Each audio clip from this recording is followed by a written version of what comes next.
La intervención en los precios es otra manifestación del intervencionismo del Estado en economía que ustedes experimentarán en múltiples ocasiones y contextos en su vida futura empresarial. Múltiples precios no son los precios que fijaría el mercado libremente, sino que están fijados por decreto ley, manu militari por el Estado. La intervención de los precios consiste, pues, en la fijación mediante mandatos y reglamentos de precios o relaciones de intercambio cara al futuro y que son distintos de los que fijaría el mercado, imponiendo esos precios con todo el aparato coactivo del Estado. Los precios fijados coactivamente por el Estado pueden ser de dos tipos: los que se denominan precios máximos o los que se llaman precios mínimos. Venga, tomando nota todo el mundo. Venga, Ismael, precios máximos. Los precios máximos, en teoría, pretenden proteger al comprador o al consumidor. Lo que se pretende es, al fijar un precio máximo, que el consumidor pueda comprar lo que quiera a un precio inferior al que fijaría el mercado.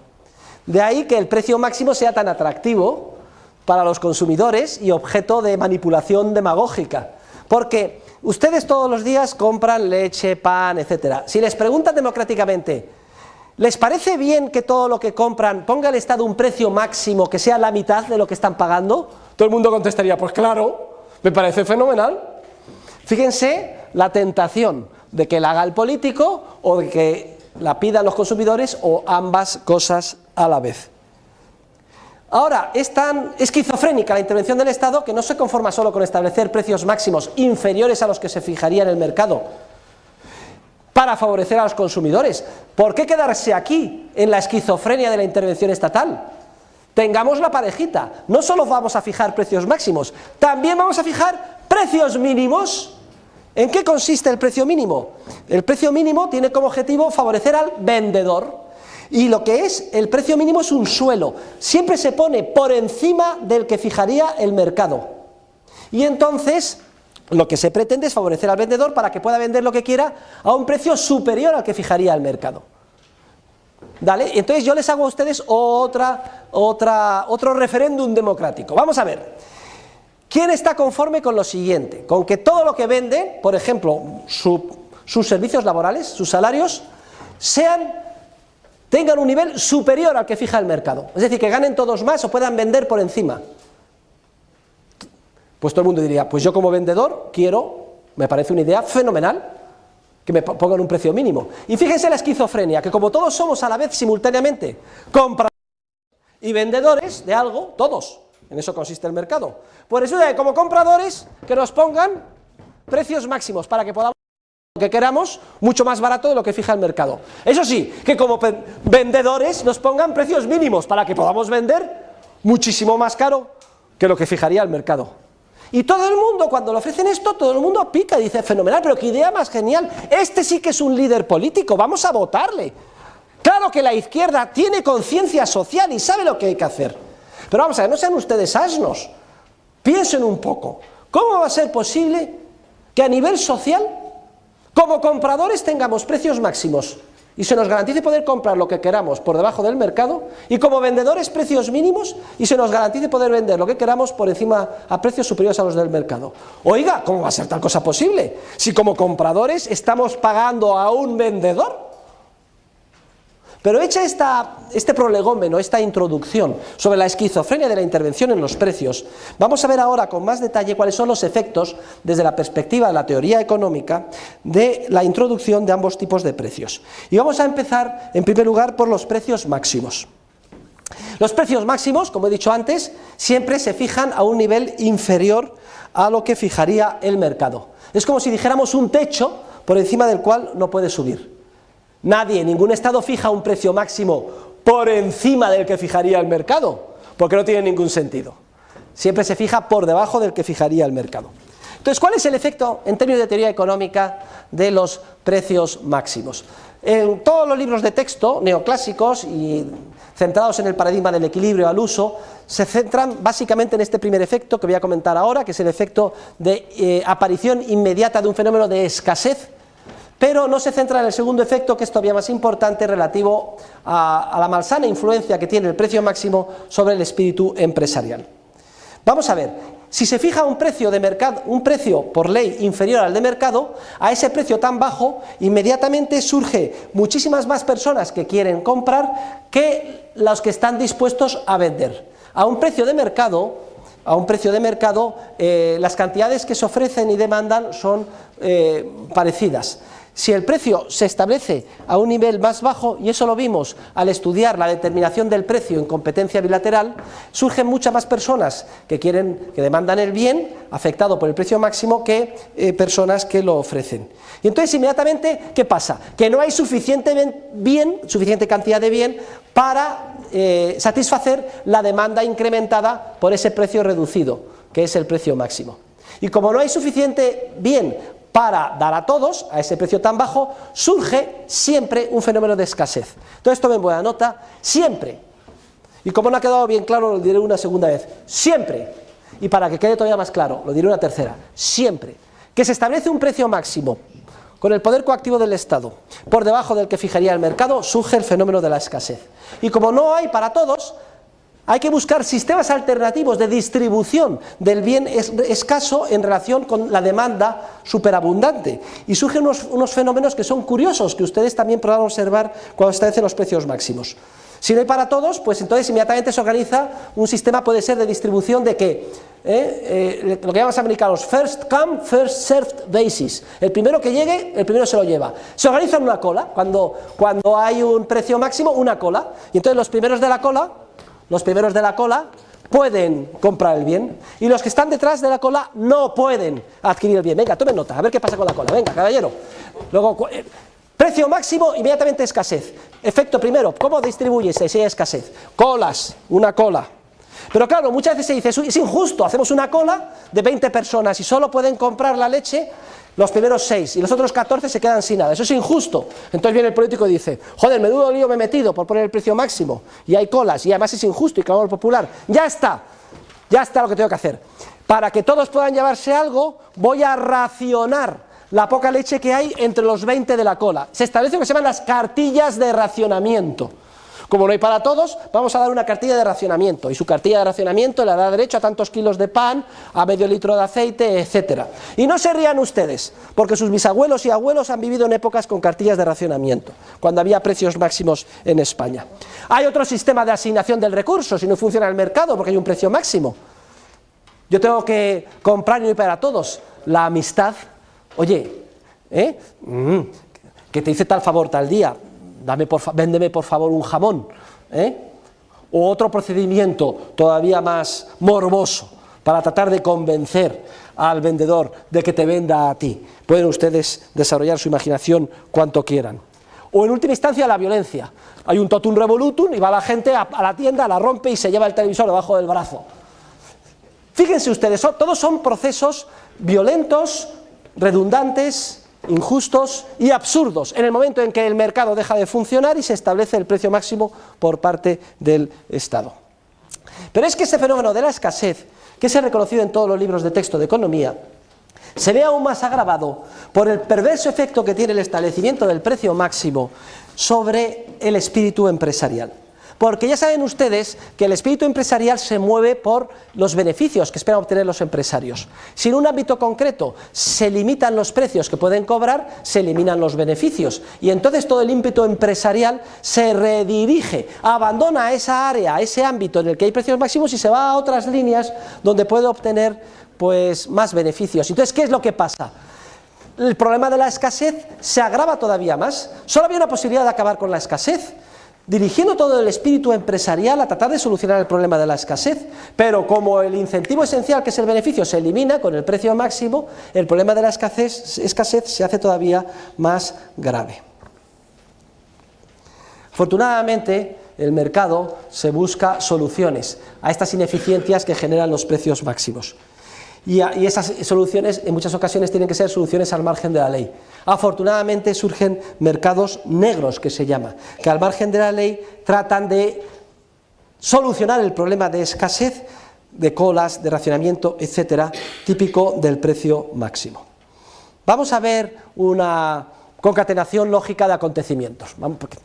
Imagínense que hay una mala cosecha, un año de sequía y una mala cosecha. Como consecuencia de eso, mala cosecha. Señores, se produce menos trigo. ¿Qué creen ustedes que pasará con el precio del trigo? Sube. Y entonces, clamor popular. Las madres, anda, la harina de mis hijos, la leche, etcétera. No, el hambre, nos están generando hambre, nos están explotando. La culpa lo tienen los empresarios. Las panificadoras que hacen el pan, que nos están absorbiendo nuestra renta. Y entonces el político dice, no os preocupéis, ha habido mala cosecha y sube el precio, ¿no? Solo hay que hacer una cosa, pongamos un precio máximo razonable que todo el mundo pueda comprar. Y menos mal que hay un político sensato que sabe lo que tiene que hacer, todo el mundo le vota, se establece el precio máximo. Pero claro, como consecuencia de esto, el poco pan que había desaparece.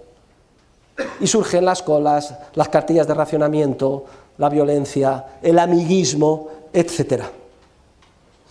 Afortunadamente hay unos empresarios que, jugándose la vida, desarrollan mercado negro. Pero claro, en el mercado negro el precio al que se compra y vende el pan no es el precio oficial al que no hay pan, sino que es un precio 5 veces más alto. Un precio tal que es interesante, yo qué sé, por ejemplo, importar trigo de Francia, donde no ha habido la sequía, etc. Muchos de ustedes, sus familias, le deben la vida al tan denostado especulador. En español se llama también extraperlista. En los años posteriores a la guerra civil, con gran cantidad de penuria, se establecieron precios máximos para la mayor parte de los bienes más de alimentos, etcétera.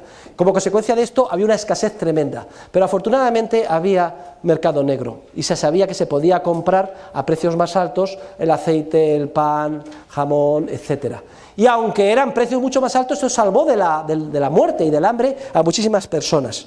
En todas las plazas de todas las ciudades españolas debería de haber un monumento al extraperlista o al especulador, que jugándose la vida y además siendo cabeza de turco, odiado por todos, gracias a él se salvaron miles y miles y miles y miles de seres humanos.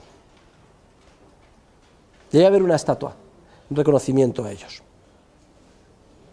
Hay otros muchos ejemplos que les podía poner, por ejemplo, la congelación de rentas de alquiler, que en España tuvo un efecto totalmente perverso, arrasó con el patrimonio inmobiliario hasta hace no demasiados años. Y hay otro ejemplo, otra ilustración que hemos comentado en clase, todos la recordarán. ¿No se acuerdan cuando hablamos de la caída del Imperio Romano? ¿Qué es lo que pasó con el Imperio Romano? Recuérdenlo cuando lo estudiamos. Era lo mismo que ahora, el estado del bienestar, panem et circenses, pan gratis y juego. Esto arruinó a los productores de Italia. Todo el mundo decía, yo trabajar, me voy también a vivir de la sopa boba del Estado, de la nona a Roma. Roma creciendo cada vez con más proletarios. Lo proletario, aquel que es tan pobre que solo tiene su prole y vive del Estado. Y además cuanto más hijos mejor, porque así tiene derecho a más cuota de la subvención pública. Claro, eso era imposible de sostenerlo, con los gastos públicos entra en déficit. Pero claro, si no se puede sostener, ¿qué es lo que hacen los políticos? Pues vamos a pagarlo fabricando dinero. En esa época no conocían la inflación, emitir papel moneda, lo que hacían era quitar la plata al denario, envilecer la moneda, multiplicarla por 10. ¿Qué pasa con los precios cuando se hace esto? Se ponen por las nubes. Y cuando los precios crecieron, ¿qué hicieron? Precios máximos. Y al poner precios máximos, escasez generalizada y los procesos de producción e intercambio bloqueados.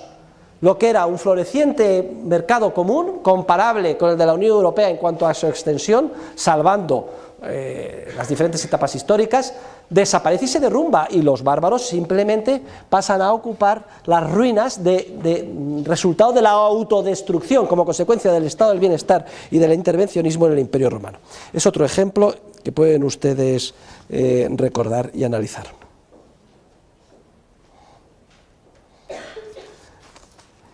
Vamos a hablar ahora de precios mínimos y con eso terminamos la clase. El análisis del precio mínimo es justo el contrario del precio máximo. Si se pone un precio mínimo superior al del mercado, muy alto, ¿qué creen ustedes que se producirá? ¿Habrá mucha más gente deseando comprar a ese precio tan alto? No. Si sube el precio, la cantidad de gente que quiera comprar se retrae. Pero si el precio es muy alto, ¿qué creen ustedes que harán los empresarios? ¿Qué señal se manda a los empresarios? Pues que tienen que movilizar sus recursos a producir muchísimo de ese bien. Y si se produce muchísimo de ese bien porque ese precio mínimo es superior al del mercado y mucha menos gente quiere comprarlo, el resultado de un precio mínimo en paralelismo a la escasez que tenía el máximo, aquí es la inmediata superabundancia de recurso que surge de bien afectado por el precio mínimo que aparece en el mercado. Es decir, hay un exceso generalizado de producto que queda sin vender, disponible para la venta, pero que no se vende. Y entonces, si no lo puedo vender, hay que recurrir a procedimientos alternativos para venderlo, como puede ser la recomendación, el amiguismo, etcétera. Un ejemplo típico es el precio mínimo de nuestra prestación de servicios. Del precio de nuestra prestación de servicios, se llama salario mínimo. Si se establece un salario mínimo superior al del mercado, mucha más gente quiere trabajar y mucho menos empresarios contratar. Consecuencia, no se puede colocar, hay una superabundancia de servicio que no se puede colocar, desempleo. Y entonces hay que buscar un procedimiento alternativo. Y estoy poniéndoles un ejemplo que hoy en día está afectando sobre todo a los jóvenes, mujeres, inmigrantes, clases marginales, etcétera. Y entonces hay que buscar un sistema alternativo. ¿Y quién no ha recibido? Yo, por ejemplo, en muchas ocasiones, una recomendación. Oye, que mi chica vale mucho, ¿por qué no la coges en prácticas?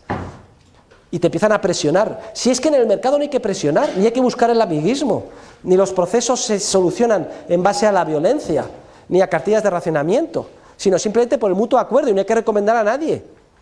En cuanto se establece un precio mínimo, un precio máximo, es cuando tienen que producirse, inexorablemente aparecen esos sistemas alternativos, redundantes e ineficientes de asignación de recursos.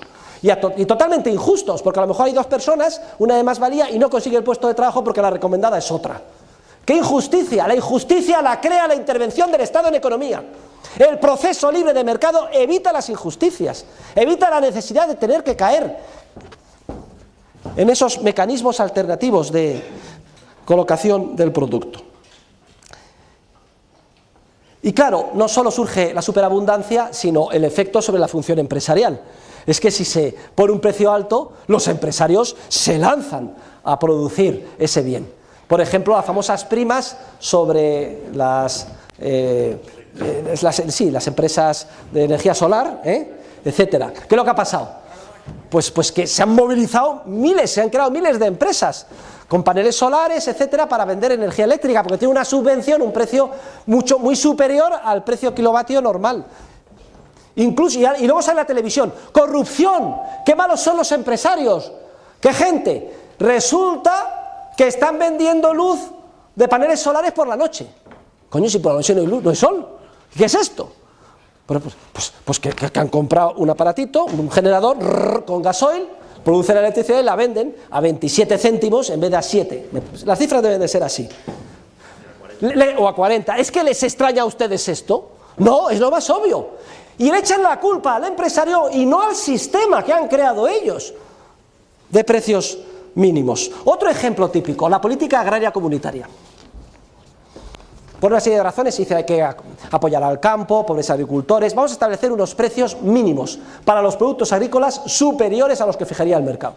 Resultado de esto, una superabundancia como no se ha visto nunca de productos agrícolas en Europa. Luego después se ha sustituido por subvenciones, pero viene a ser lo mismo. Fíjense ustedes, se establece un precio mínimo superior al que fijaría el mercado, para el pan, la leche, las patatas, el aceite de oliva, etc. Luego ya todos los ciudadanos europeos, con una cara de gilipollas, pagando mucho más de lo que teníamos que pagar, ¿sí o no? Por todos nuestros alimentos, ¿sí o no? Sí, bien. Segundo, los empresarios son súper eficientes, sobre todo los alemanes y los franceses, y como unas máquinas se ponen a producir bienes agrícolas, que nosotros no demandamos porque son muy caros. Una superabundancia tremenda. No saben qué hacer. No hay almacenes suficientes en Europa para almacenar esto. El coste del almacenaje es tremendo y se paga con cargo a impuestos. ¿Y entonces qué? Soluciones. Todos los pensadores en Bruselas, joder, en menudo lío nos hemos metido, todo el mundo pagando el doble de lo que tenía que pagar por la agricultura, inundados de vino, aceite, etcétera. Y además nos cuesta una barbaridad el almacenaje y también doble peaje impositivo para financiarlo. A ver, vamos a pensar. Coño, ya tengo la solución.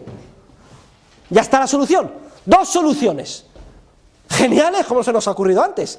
Vamos a inundar vendiendo estos productos a bajo precio, la décima parte de lo que nos ha costado, en los mercados internacionales. Y así no los tenemos que almacenar y conseguimos algo. Inunda los mercados internacionales de trigo, harina, aceite, etcétera. Y de paso, ¿saben ustedes el efecto que tiene esto?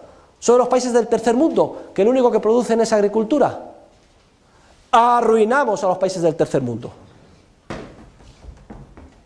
Pero no hay problema si se arruinan los países del tercer mundo, porque como nosotros somos muy buenos y solidarios, vamos a establecer una cuota del 0,7%.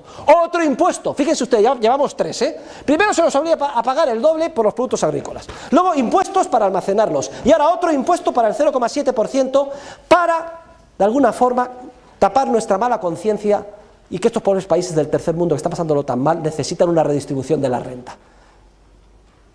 Pero se me ocurre otra idea genial. ¿Cómo no se nos había ocurrido antes? ¡Genial! Vamos a pagar una prima por destruir productos agrícolas. ¡Claro! El que destruya y mate las vacas, por cada vaca que mate o sacrifique, tanto. Y entonces ya la pobre vaca muerta no se la puede ordeñar. ¡Fenomenal! Y por cada hectárea que no se cultive, ya, tanto. ¡Qué genial! Cuarto peaje. Fíjense ustedes qué locura. Oiga, todo esto, que es obvio, hay que desmontarlo. Y todo el mundo lo sabe, pero nadie se atreve a hacerlo políticamente. En el momento en que se quiere tocar una prima, una subvención, un precio máximo, tenemos a todos los agricultores en el Ministerio de Agricultura bloqueadas las calles. En Francia, todos los tractores bloqueando la comunicación. No se atreven. Fíjense ustedes cómo la lógica de una medida de intervención produce un efecto negativo que exige otra medida de intervención, y así sucesivamente hasta que se ha construido un monstruo que nadie sabe cómo solucionar. ¿Y para qué hablar? No me voy a entretener con los efectos del precio mínimo por antonomasia, que es el salario mínimo. Lo hemos hablado en clase in extenso cuando hemos hablado del desempleo involuntario. Pero es prácticamente lo mismo. Nadie se atreve políticamente a eliminar el salario mínimo. En algunos países, en la época Thatcher, se eliminó el salario mínimo en Inglaterra y tuvo un éxito extraordinario. No había salario mínimo, desapareció el desempleo, sobre todo de los jóvenes, mujeres, etc. Y aumentó muchísimo la productividad y el desarrollo económico. Pero políticamente nadie se atreve. Fíjense ustedes qué perversa es la democracia, que genera unos incentivos para hacer todas esas estupideces. Realmente es un sistema políticamente perverso. Me gustaría que leyeran, porque es emocionante, las páginas, tomen nota, 237 a 277 del libro de lecturas, donde se habla de la política de rentas en la Alemania nazi y del milagro de Erhard. Y con esto voy a terminar la clase de hoy. Miren,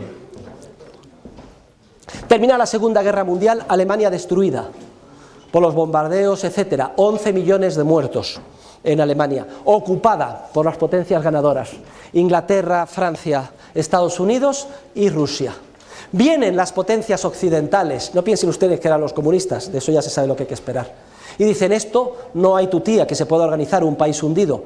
Y establecen toda una lista de precios máximos para los bienes de primera necesidad, de alimentación, etc. Resultado, hambre, escasez, penuria. Pero afortunadamente, el que había sido alcalde de Colonia, Adenauer, que lo sacan, léanse ustedes la biografía de Adenauer, es deliciosa. Tenía su pequeña granja y estaba en medio campo de batalla, ¡pum, pam!, con todas las... Y luego, cuando pasan las fuerzas americanas, creo que eran, pues él estaba protegido con su familia en un pequeño refugio y sale, temeroso, a ver qué ha pasado aquí. Y efectivamente ya al frente ha pasado, está ahí todo temeroso, a ver si me van a detener o no. Y al final viene un jeep. ¿Usted, señor Konrad Adenauer? Sí. Pues véngase conmigo, joder, me detienen los americanos. No, es que los americanos quieren montar un partido político, democrático cristiano, empezar a hacer una estructura y le dan a él la oportunidad de salir adelante. Y gana las elecciones, se convierte en primer canciller de la República Federal de Alemania. Y por una serie de azares del destino, nombra ministro de Economía Ludwig Erhard, que había sido alumno de Röpke y había estudiado los libros de Mises, Hayek, etc. Y Erhard, que era un economista de los que saben, decían, aquí solo hay una solución, aquí tenemos que eliminar todos los precios máximos y establecer el mercado libre. Y lo propone a las potencias occidentales y todos le contestan, eran todos militares, habían traído a los mejores asesores, a un tal Galbraith, que decían que era un genio de la economía y iba a salvar a Alemania, y lo que hizo fue hundirla. ¡Qué vergüenza! Igual que Estados Unidos cuando ocupó Japón con el general MacArthur, intervencionismo y precios máximos, ¡qué vergüenza! Que Occidente impusiera eso. Ni caso. Dice, ¿está usted loco? ¿Cómo va a dejar libres los precios con una Alemania destruida? Pues señores, un domingo, cuando estaban jugando al golf, los ocupantes, y bajo su responsabilidad, vamos, entre nosotros, con 2 cojones y un palo, los señores Adenauer y Erhard hacen un decreto, le llaman muy corto, artículo único: a partir del lunes quedan eliminados todos los precios máximos y son libres en Alemania. Dice Erhard que estaba aterrorizado, dice, tiene que funcionar la teoría económica que he leído, tiene que funcionar porque si no, me cesan. Efectivamente, los ingleses, los americanos, su prensa, se levantan el lunes, su café y ¡pah! ¿Pero qué han hecho esto? Inmediatamente llamando, estáis locos, vamos a echar, etcétera. Dice, pero ¿saben ustedes qué pasó? El milagro de Erhard. Resulta que no se sabe de dónde, de debajo de las piedras, de los escombros, de las ciudades destruidas alemanas, se inundaron unos mercados improvisados de huevos, leche, pan, patatas y comida en superabundancia. ¿Dónde estaba todo eso antes? Oculto por los precios máximos. Y ante la evidencia, las potencias ocupantes tuvieron que callarse. Y ese fue el comienzo del milagro económico alemán, lo que se llama el Wirtschaftswunder, el milagro económico alemán, que fue a su vez el espejo del llamado plan de estabilización de la economía española, que se llevó a cabo pues 10, 13 años después. Como conclusión, tengo un buen amigo venezolano, Ricardo Zuluaga, que tiene esta deliciosa definición de los precios máximos y mínimos. Tomen todos nota. Precios máximos y mínimos son medidas destinadas a dar al mercado la información equivocada, o bien para que deje de producir lo que hace falta, caso de los precios máximos, entre paréntesis, o bien para que se produzca en exceso aquello que no se necesita, caso de los precios mínimos, entre paréntesis. Y todo ello con el loable, patriótico, democrático propósito de confundir a los especuladores. Muchas gracias, queridos alumnos, que pasen un fin de semana, pónganse al día en las lecturas, entréguenme la lista de asistentes y nos vemos, Dios mediante, el próximo martes.